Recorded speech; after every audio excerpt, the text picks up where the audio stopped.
തമിഴ്നാട്ടിൽ ഡിഗ്രിക്ക് പഠിക്കുമ്പോൾ വൈകുന്നേരം കോളേജ് കഴിഞ്ഞ് എന്നും പന്ത് എടുത്ത് ഹോസ്റ്റലിൽ നിന്ന് പോകുന്ന ഒരു തമിഴ് ചങ്ങായി എന്നോട് എപ്പോഴും കൗതുകത്തോടെ ചോദിച്ചിട്ടുണ്ടായിരുന്നത് കാൽപന്ത് കളിയുടെ പേര് കേട്ട ആ ഒരു ജില്ലയെ പറ്റിയായിരുന്നു. അത് കേൾട്ടൻ. കേരളത്തിൽ ഏറ്റവും കൂടുതൽ ആത്മഹത്യ കുറവുള്ള ജില്ല, പെണ്ണല്ല പന്താണ് സൗന്ദര്യം എന്ന് പറയുന്ന ചെറുപ്പക്കാരുടെ ജില്ല. വൈകുന്നേരങ്ങളിൽ വന്ന് കാൽപന്ത് കളിക്കാൻ ഗ്രൗണ്ടില്ലാത്ത വിഷമം ഞങ്ങൾ പറയുമ്പോൾ ക്യാമ്പസിലെ ക്ലാസ് റൂമിന്റെ 4 ചുമരുകളെ തന്നെ അവർ ഫുട്ബോൾ ഗ്രൗണ്ടാക്കി മാറ്റിയ കഥ പലപ്പോഴായി പറഞ്ഞു കേട്ടിട്ടുണ്ട്.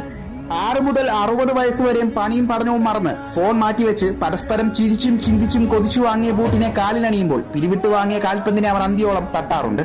മുക്കിന് മൂലയിലും ക്ലബ്ബുകളിൽ വർഷാവർഷം വന്നുപോകുന്ന ടൂർണമെന്റുകളും സെവൻസും ഒക്കെ പണം കൊടുത്ത് രജിസ്റ്റർ ചെയ്ത് ഉരുണ്ട പന്തിന് പുറകെ ഇരുണ്ട രാത്രികളും പുറകെ ഓടി പന്താട്ടക്കളി ഒരാഘോഷമാക്കിയ കാണികൾക്കിടയിലൂടെ ഒരാൾപ്പൊക്കം വരുന്ന ട്രോഫി ഷെൽഫുകളിൽ എത്തിക്കാൻ കൊതിച്ച അവരുടെ കാൽപന്ത് കളിയോടുള്ള പ്രാന്തും പ്രണയവും എന്തൊരു സൗന്ദര്യമാകും. ബാങ്കുവിളിക്കൊപ്പം കാൽപന്തിനോടുള്ള പ്രണയത്തെയും വിളിച്ചോതുന്ന ഒരേ ഒരു നാട് മലപ്പുറം.